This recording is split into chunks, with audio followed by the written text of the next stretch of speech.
all matters that shall come under our deliberation in so just a faithful manner as to promote your honor and glory and to advance the peace, prosperity, and welfare of our country and of those whose interests you have committed to our church. Amen.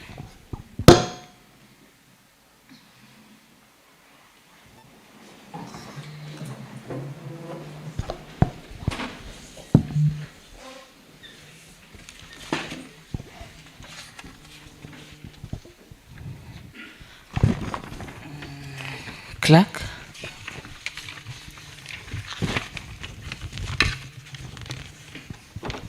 Order number 1, administration of oath. Proceed. Order number 2, communication from the chair. Honorable members, in the gallery we have our visiting delegation. On our public gallery, students, leaders from Nova Pioneer Schools. Can the students stand and bow?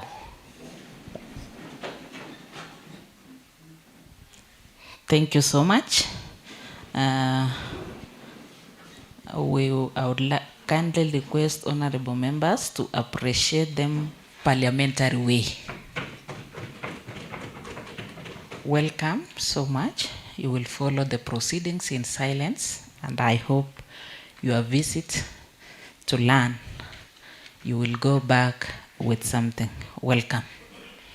Clerk. Order number 3, messages. Next order. Order number 4, petitions. Proceed. Order number 5, papers. Next order. Order number 6, notices of motion. Honorable Francis Moya. Thank you. Thank you. Thank you very much, Madam Speaker.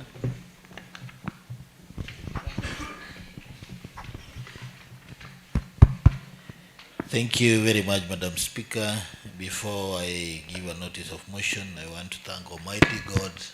Yesterday I did not get a chance to say that after a long recess.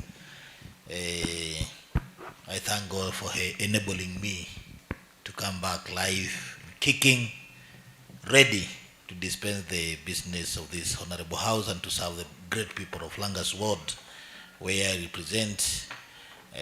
Madam Speaker, I want to give a notice of motion, aware that for the schedule of the Constitution of Kenya guarantees equality and freedom from discrimination.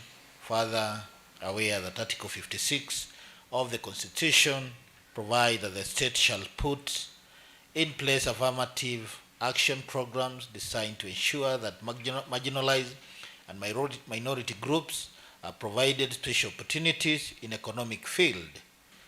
Concerned that there are many persons living with disability in Uasin Gishu County who do not have gainful employment despite having the potential to do business.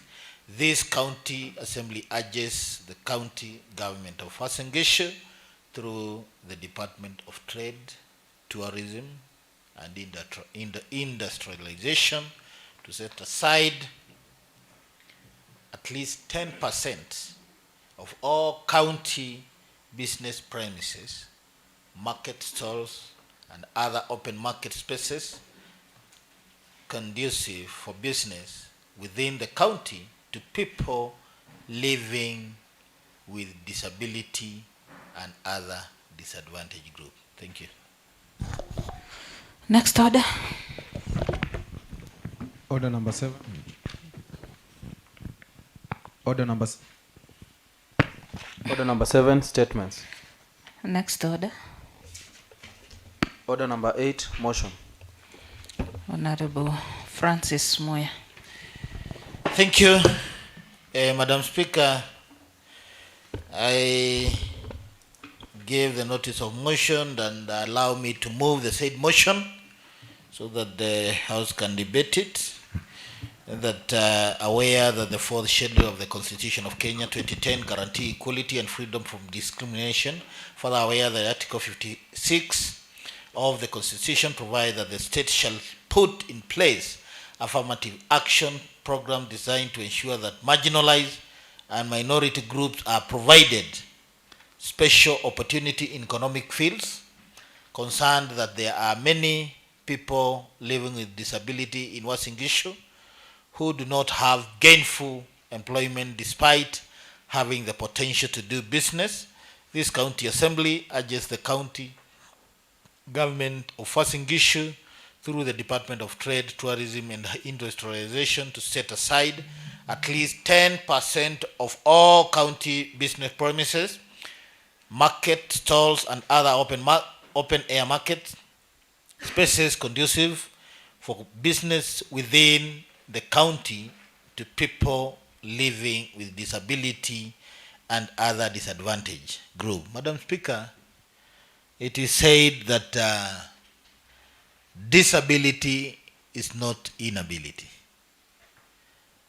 And it has come to, as a concern to the leadership of this county and especially this house, that nowadays, because our people living in disability have greatly been empowered, and it's a high time the opportunities that those who are well able are getting, is a high time that we encourage our people living in disability in doing business, because we have seen them doing and getting a livelihood for their people, because some are married, some have children, though they are not married, and therefore instead of this culture whereby you find them borrowing at corners, different corners within town,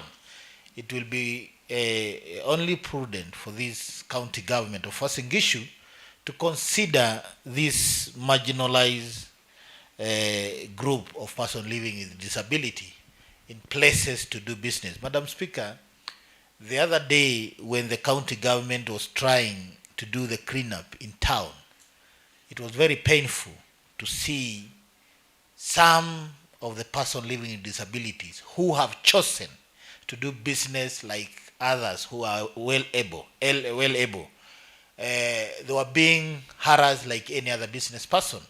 Therefore, it came to my mind that it is proper to come up with a motion so that if this house find it fit, we give it as a special consideration. 10% of all business spaces, may it be in the premise, in the market stalls, and other open air market. Madam Speaker, I have seen a gentleman who, if well taken care of and empowered, maybe through trade loans and the like, this is a man who can be an example to many, because we have been living in a culture whereby all persons living with disabilities, either they have been segregated at home, they have been left at home without anybody to help them, without any meaningful income to their families. The government of Kenya did initiated a program of giving some token to the old age, and they started as a pilot program for them who are living with a disability, but there was a very small number. But Madam Speaker, because we are living in the time where persons living with a disability have been taken to school, we have special schools whereby these people are even being educated to university levels. Kudos to the government of county government, the county government of Uasin Gishu, the first county government led by His Excellency Jackson Madago. We have seen several of them being employed in different sectors. If you go to the county government headquarters, you will find those who have hearing impaired, I think that's the word, they have been given a leeway to be doing cleaning in the county headquarters. And since they were given this work, they have proven that they are doing even better than those of us who are well able.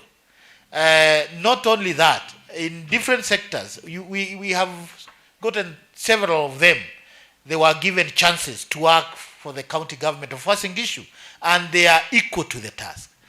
Similarly, even when it comes to business, because we can't employ all of them, if we can give them spaces for them to operate as traders, like any other trader, instead of them being harassed, Life Drive Center, because when the market stall were being given out, because we don't have new markets nowadays.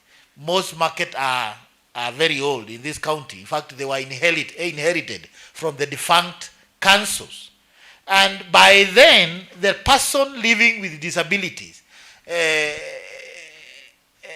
were never considered for such spaces, business premises, market spaces, and the like, market stalls. We have even the lockup for this county government, but we don't have even one.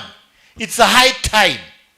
It's a high time we leave this county better than we found it. How can we do it?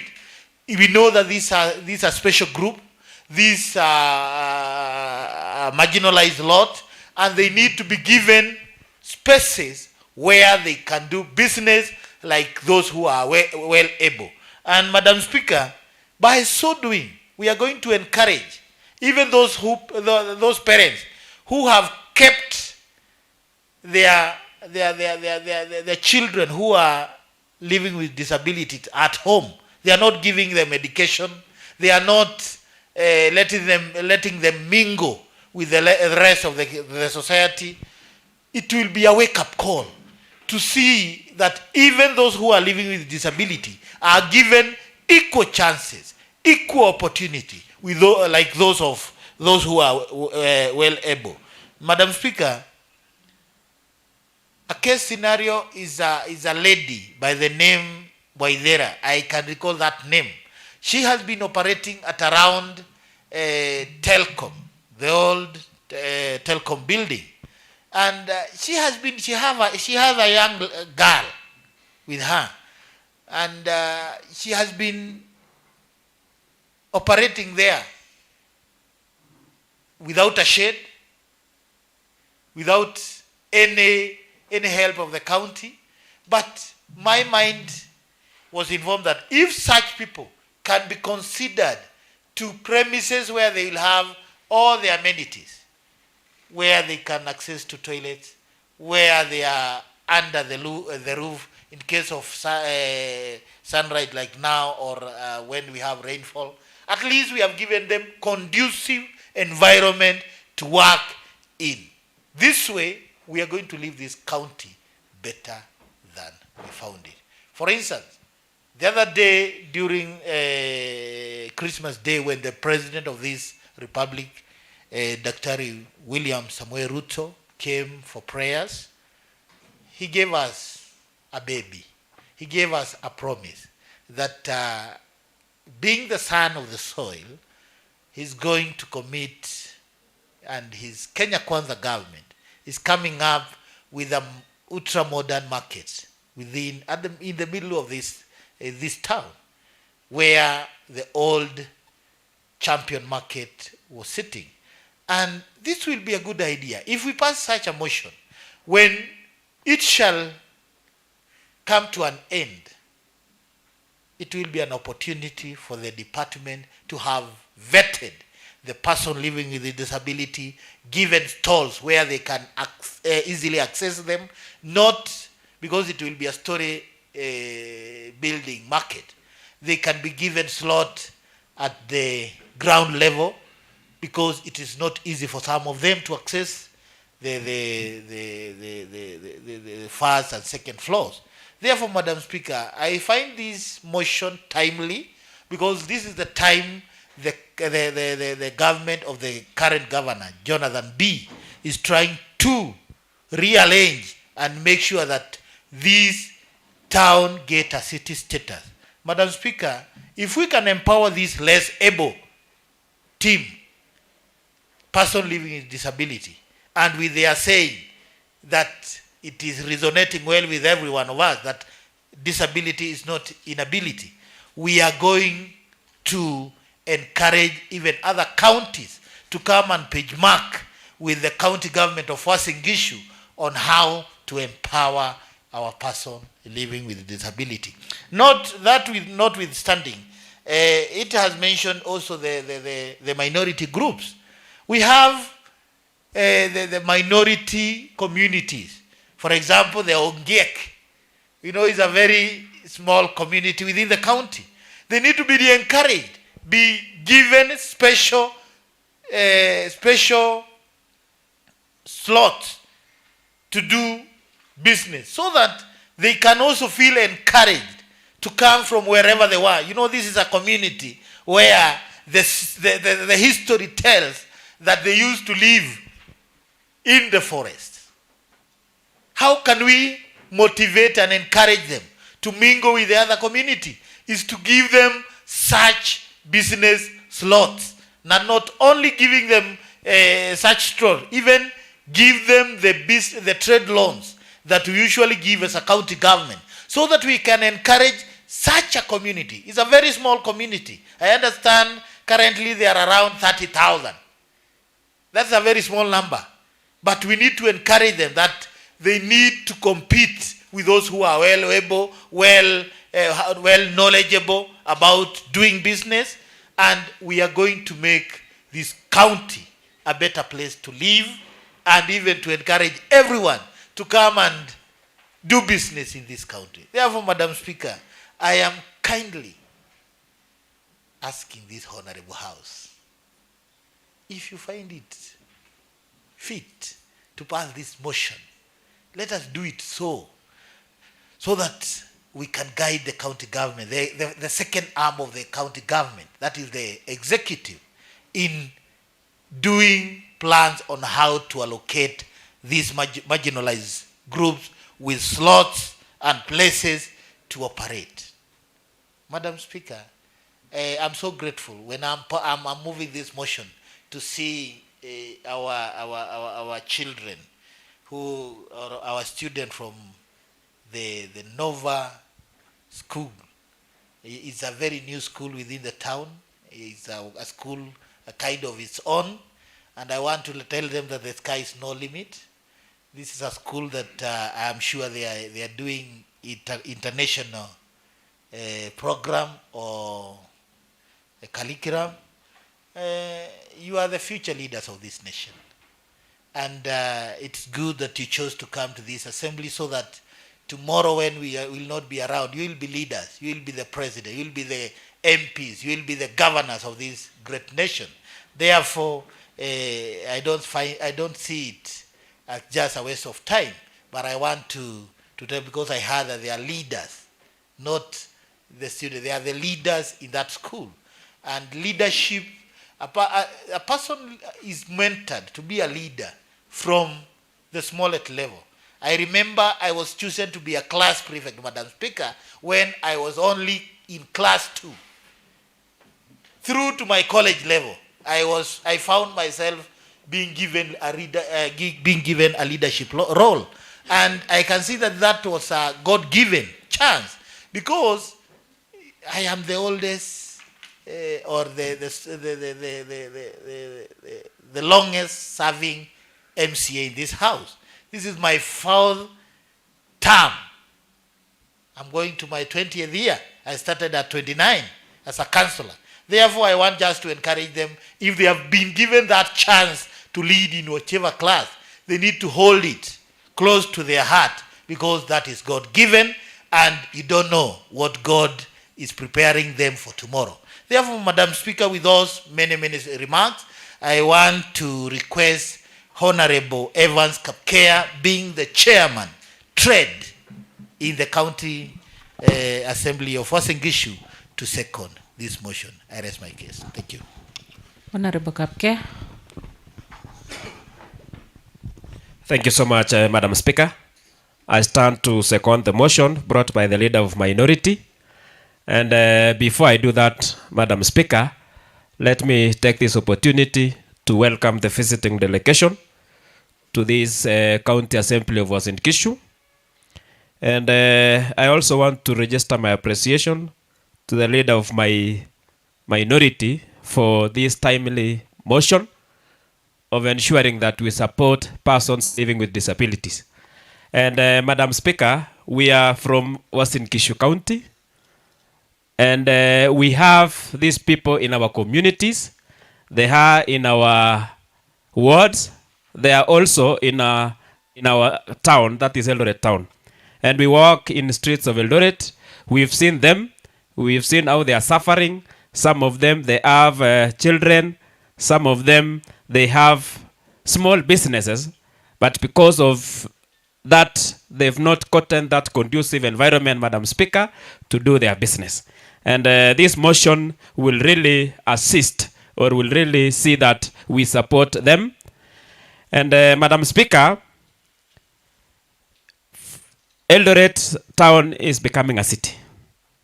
And for us to bring order in this town, we are supposed to at least plan.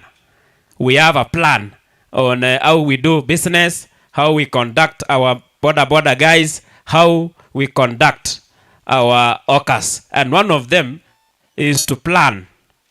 One of them is to plan or to create space for persons living with disabilities. And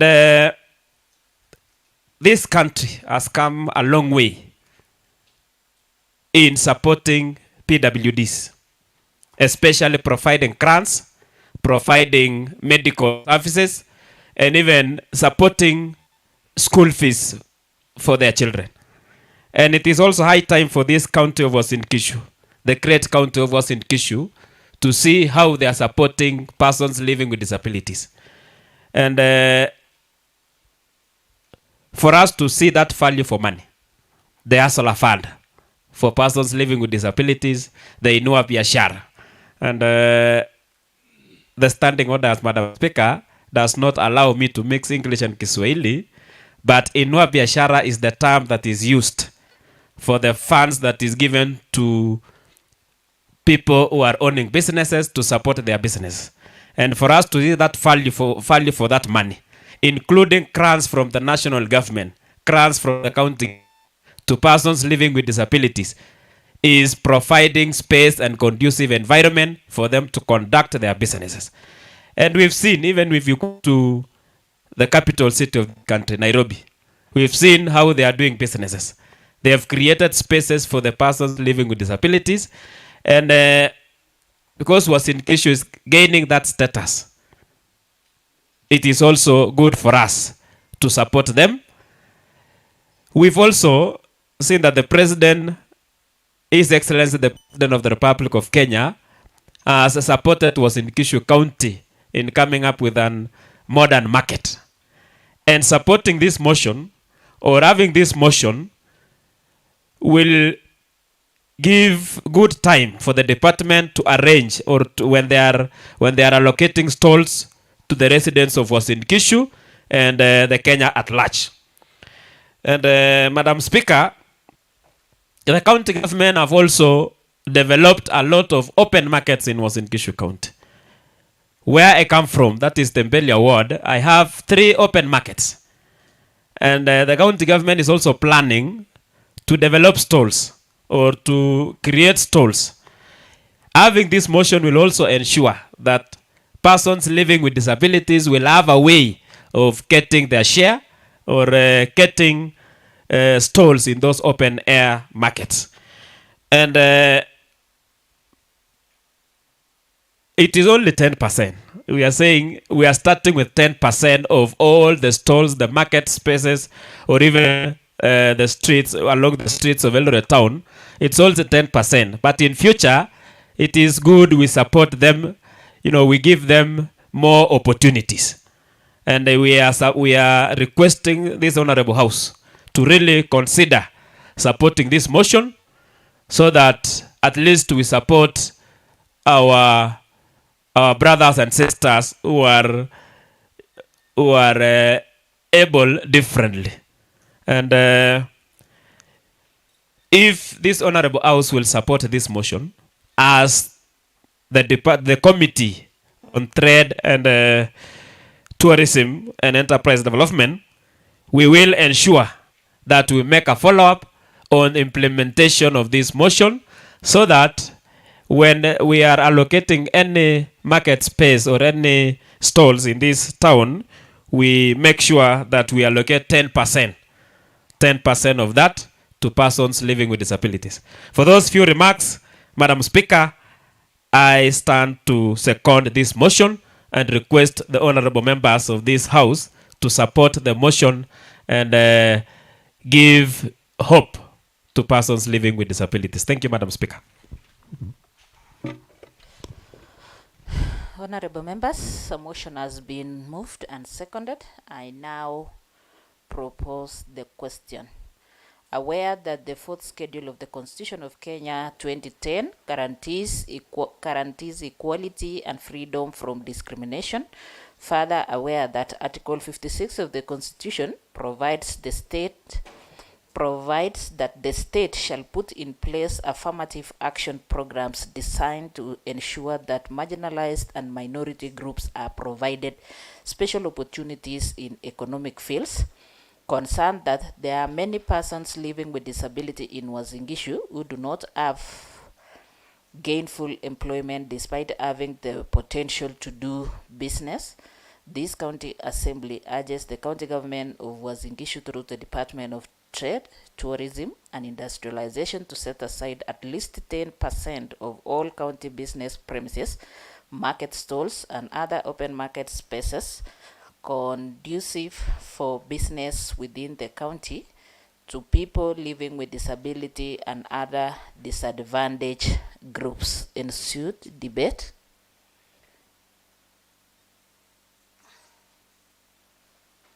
Honorable Kebene, member representing Kapseret Simat. Thank you, Madam Speaker. Let me welcome the students and I think the teachers also who are here to our assembly. Karibuni, welcome.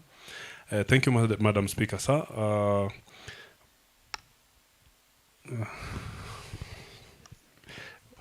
Thank you, Madam Speaker. Yeah. Let me congratulate Honorable Mheshimiwa Muya from Langas for this timely motion, considering our municipality or the town of Eldoret is going to be a city soon. And as the President of this Republic said, we are going to have an iconic ultra-modern market.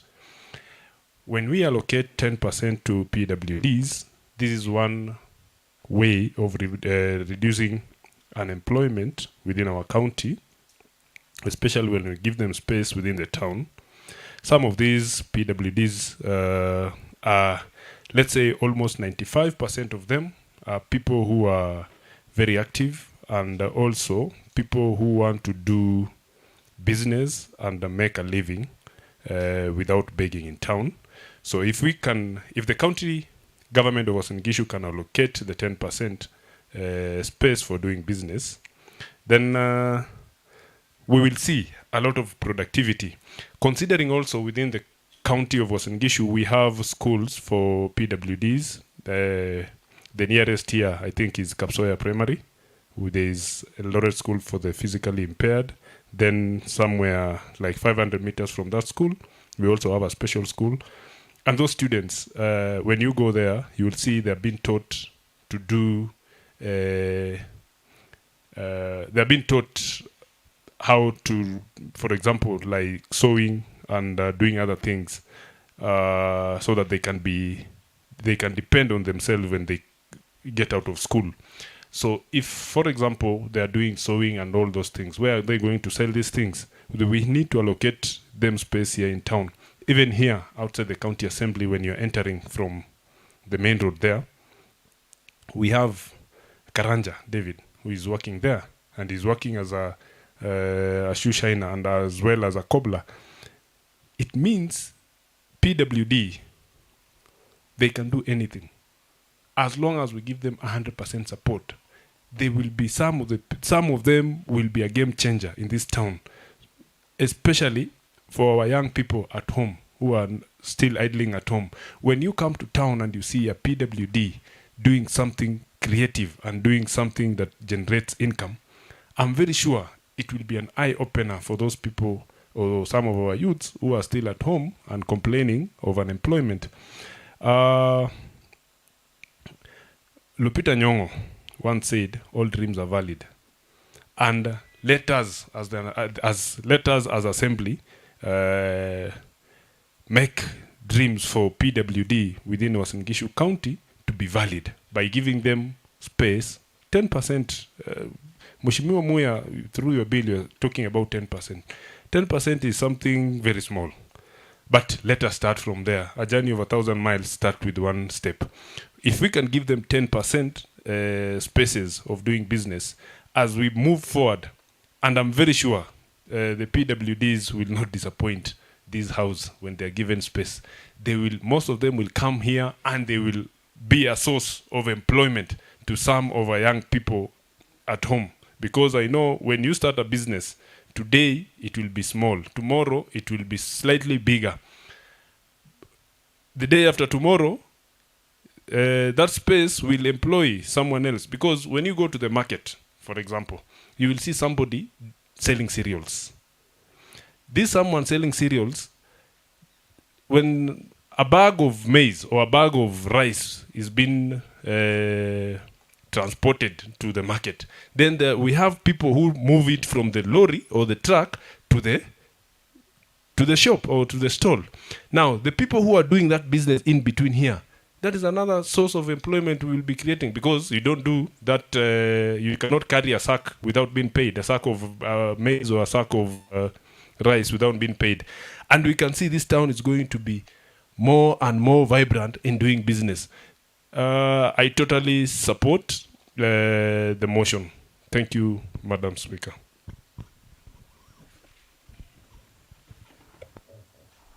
Honorable Kimeli, member representing Mossbridge. Ninakushukuru Madam Speaker kwa nafasi hiyo ambayo umenipatia kwa sababu ya mswada huu ambao umeletwa na ndugu yetu Mheshimiwa Muya. Pia na washukuru wageni wetu ambao wametutembelea. Jambo hili linanigusa sana kwa sababu mimi ndio pia ninasimamia kamiti ya walemavu, na kikundi hichi ambacho ndugu yangu ameelezea kwa undani Mheshimiwa Muya.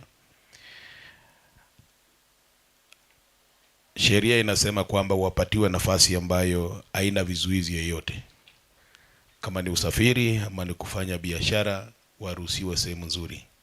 Na ingawa tumeongea juu ya biashara, wapewe nafasi hapa Eldoret. Nataka kuwashukuru waheshimiwa, juzi mmepeana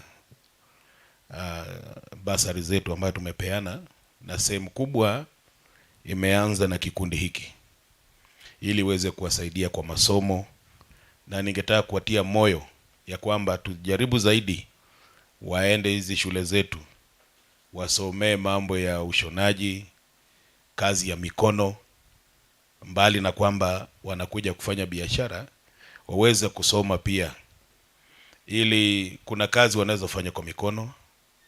Kuna wengine wanaweza endesha machinery hizi machines, ikiwa tutaweza kusimama pamoja na wao. Kwa hivyo isiwe tu biashara peke yake, nataka kuongeza kwamba pia tusaidie wao kwa masomo. Na zaidi ya hiyo, nataka kushukuru Uasin Gishu kwamba nimeona sehemu kubwa umeandikwa kazi. Wanafanya kazi kwa ofisi zetu. Na ikiwa wanafanya kazi ndani pale, Madam Speaker, inabadilisha mawazo yetu kama wana Uasin Gishu. So mara nyingi huwa tunaona watu ambao ni walemavu ni kama laana kwa vijiji vyetu, kwa familia zetu. Lakini wakati watafanya biashara na wafanikiwe, waandikwe kazi, wasome, itabadilisha nia na mawazo ya watu kwamba hii sio laana. Hii ni maumbile tu, lakini mtu anaweza kufanya chochote. Jambo lingine ambalo ningetia mkazo sana katika mswada huu ni kwamba pia wameruhusiwa kupewa zile tenda.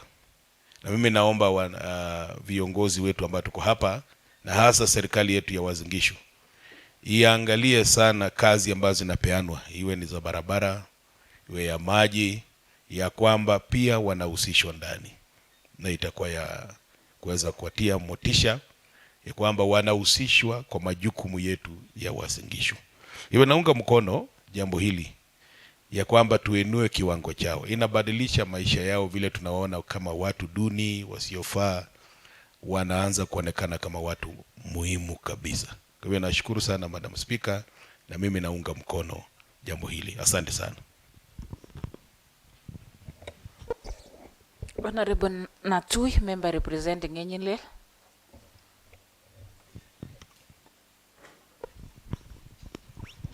Basi asante Madam Speaker kwa nafasi hii. Nami nataka nitumie nafasi hii kwanza kabisa kushukuru Mheshimiwa Muya kwa ajili ya mswada huu ambao umeweza kutuletea. Natumai kuna vitu zingine tumekuwa tukiona tukisema ama tukiona kwa njia ya urahisi, lakini imekuwa ni ya muhimu. Hata mtu ukitaka kubarikiwa uanze kusaidia yule ambaye ni mnyonge. Na nataka nishukuru kwa sababu kama kuna baraka yenye Mheshimiwa Muya atapata, hata sisi pia tutapata sasa, kwa sababu umetukumbusha. Kwa hivyo nataka niseme nashukuru sana. Tumekuwa tukiona wao sehemu mbalimbali katika kaunti ya Uasin Gishu, na nafikiria najua wengi tumekuwa tunapoona tunakumbuka ya kwamba inafaa wasaidike, lakini baadaye huenda tumekuwa tukisahau. Kwa hivyo nataka niseme ni nafasi nzuri sana kuona ya kwamba tunaunga mkono, na mimi binafsi naunga mkono hoja ambaye tumeletewa kwa kupitia kusaidia walemavu na Mheshimiwa Muya. Watu hawa ama wenzetu hawa tunapowasaidia pia sisi tunajisaidia kwa njia nyingine, kwa sababu kwa mfano wewe uko na mtu ambaye hajiwezi kule nyumbani. Huyo mtu hawa anakutegemea kule nyumbani, kila wakati ukienda anakuuliza chochote. Pia unaona hiyo mzigo inaturudia sisi wenyewe. Na lakini yule ambaye hana yule mtu, wakati ambaye hana hawezi kuelewa. Lakini wakati ambaye unakuwa naye unapata ya kwamba iko na uzito kubwa sana kuwa na mtu ambaye ni mlemavu katika familia. Kwa hivyo nafikiria ni hoja nzuri sana, mbali na maneno ya masuala ya kupatia hao nafasi ya biashara, jinsi tumeambiwa pia kwa maneno ya nafasi za ajira, tunataka tusidi pia kuwakumbuka sana. Kwa sababu tunajua sisi wote kaunti hili sisi ni Wakristo, na hivyo basi wacha tutende kazi ambayo inaonekana ya kwamba sisi ni Wakristo na tunajua ambayo tunafanya. Tusije tukaonekana pia kama waheshimiwa ambao hawajui Mungu. Na kaunti yetu ya Uasin Gishu, hata rais ambaye anatoka hapa ni mja Mungu. Kwa hivyo tuwe mfano mzuri kukumbuka wale ambao wajiwezi na kuunga mkono hoja kama hii, kama kaunti hii. Jinsi waheshimiwa wenzangu wametangulia wakisema, mimi nitasidi kuunga ya kwamba tutaongeza kwa siku za usoni hiyo percentage ambayo tumepewa ya 10. Tutaongeza hata ikifika 20. Lakini hii ni mwanzo tu. Kwa hivyo nataka niseme ya kwamba naunga mkono hoja hii, na naomba waheshimiwa tupitishe bila kupinga. Asanteni.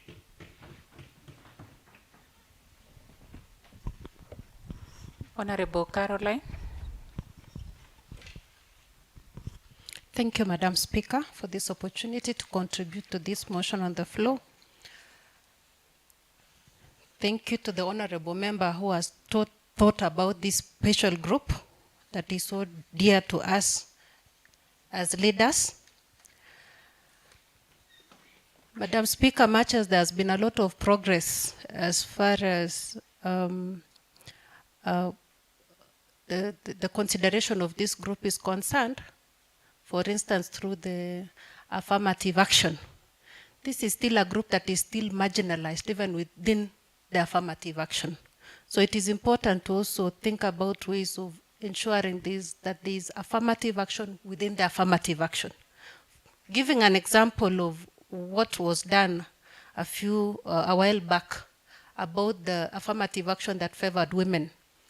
For the young women, when they came in, they realized that they are still marginalized despite being factored in within the affirmative action. And so propositions were made to ensure that we had that corrective measure of having affirmative action within affirmative action, which I feel even in this case, it's something that we need to consider for the PWDs.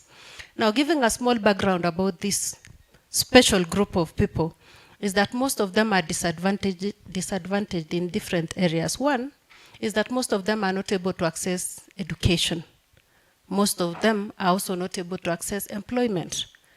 We've witnessed that in many homes, they are closed behind doors because of stigma. And even some family members might not be comfortable having them out there, because some of them are even able differently in terms of mental capacity and all. So some of them are actually locked behind closed doors. And these are people who are also growing up just like the ordinary person in the society. So most of them are not able to access education. And even as they grow up and they have the capacity to work, they are not able to get this employment. Reasons being still stigma, and even the misconceptions and misperceptions about their ability to deliver. So if someone walks in, for instance, and is applying for a typing job, and he doesn't have maybe hands to type, the first thing is that he's going to be denied that opportunity. So then, PWDs who are able to do business, because business is also an option of generating income, is something to consider. And in this case, if I got the mover of the motion clearly, his interest seems to be on PWDs who are doing business. And that's why he's talking about stalls, he's talking about business premises, open market spaces. These are PWDs who are curious and ready to work with their hands, with their feet, with their brains to get an income. And in this case, he has talked about the 10%.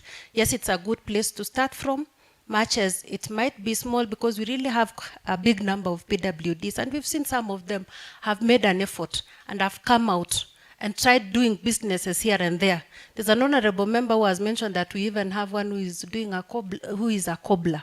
So these are people who can actually contribute constructively to the society, to this community. And it might even reduce those cases that we see people sitting on the streets and begging. And at the end of the day, you are not sure if after begging, they had a meal on that day. So when they're able to work by themselves and for themselves, it is good for us, it is good for them. And in this case, I stand specifically to support that this motion be is it moved or adopted? Yes, the way it is, and the necessary steps be taken to ensure that the PWDs are taken care of. And remember, this is just a normal human being who also has dreams. These are people, some of them have families. They are fathers, they are mothers, some of them are daughters, and they want to realize some dreams in their lives and even for their loved ones. They want to give their contribution to the society.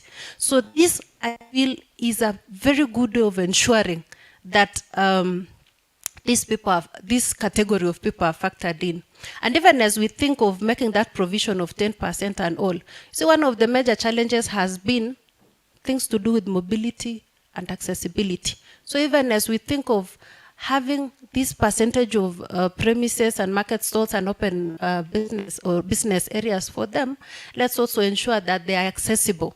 Let's have the ramps. Let's have in areas where there might be need for escalators. Is it the escalators or the moving stairs and all? Let's factor in the accessibility of these business spaces. Thank you, Madam Speaker.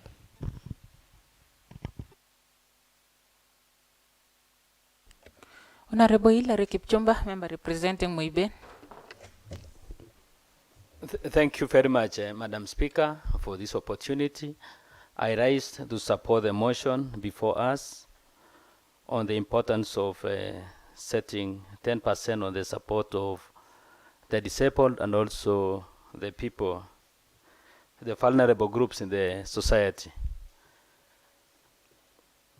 Basically, to start with the disabled, there are so many causes of disability. Someone can be well today, and after some time, through illness or work-related issues or lifestyle, or maybe when you are moving around, you might end up being a victim of being a disabled or a victim of disability. So I stand to support.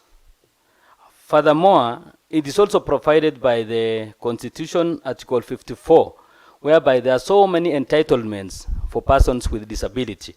Among them, they should be treated with dignity and respect, access of education and facilities, access to all places, public and transport and information, use of various modes of communication, and also access of materials and other things.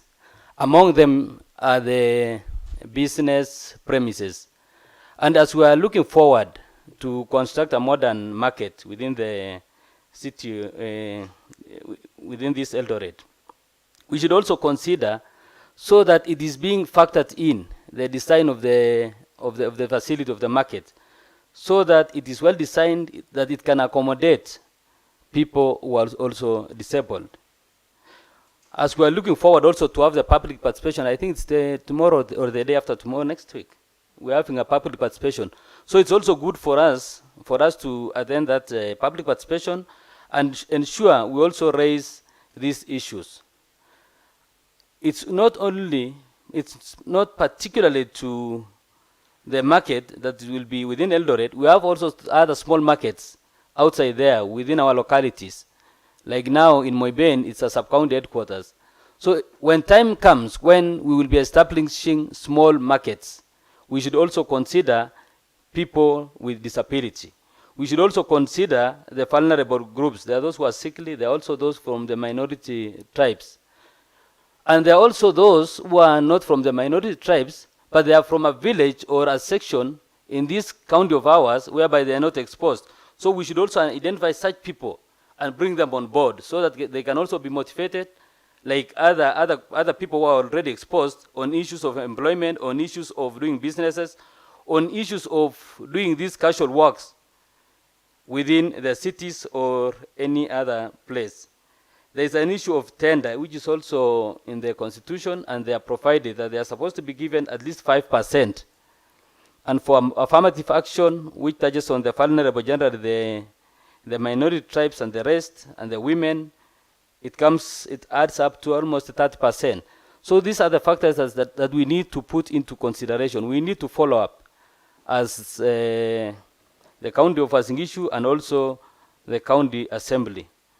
We should also follow up to ensure that there is a policy in place. We can come up with this motion today, we support, and then it goes through, but the county government should develop a policy which will be a standard document that will be guiding the county government on any activity that's supposed to be done on persons with a disability and also the minority groups. And we will follow up. I'm in the Committee of Gender Labor. These are the things we have been discussing with my chair and also the members of the committee.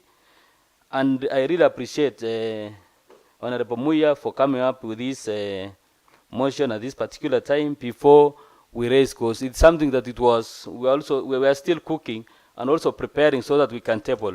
I stand to support. Honorable Francis Muya Wamwangi for the right of reply.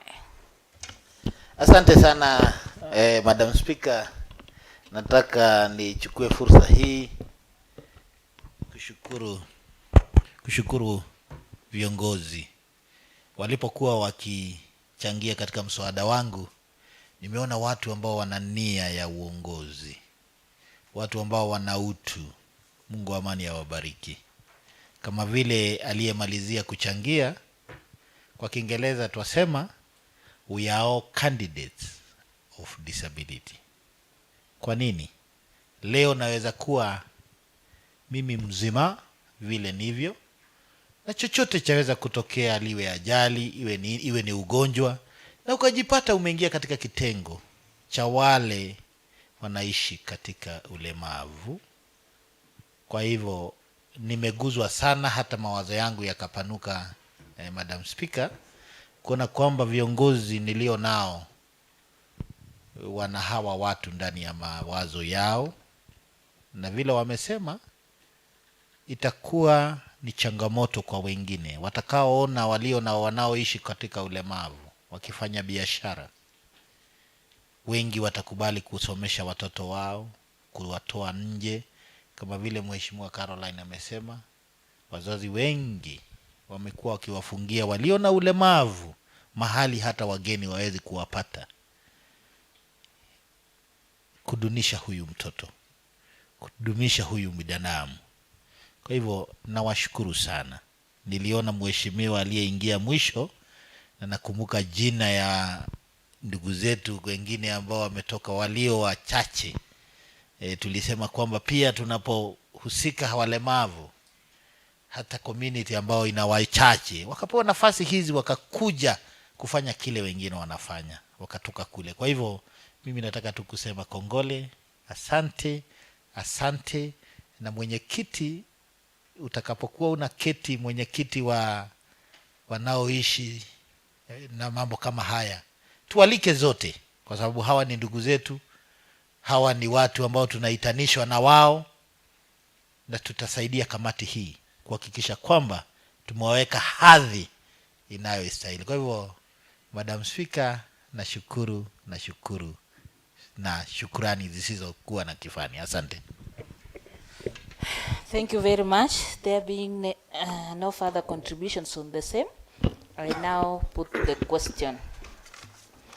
Aware that the fourth schedule of the Constitution of Kenya 2010 guarantees equality and freedom from discrimination, further aware that Article 56 of the Constitution provides that the state shall put in place affirmative action programs designed to ensure that marginalized and minority groups are provided special opportunities in economic fields, concerned that there are many persons living with disability in Uasin Gishu who do not have gainful employment despite having the potential to do business.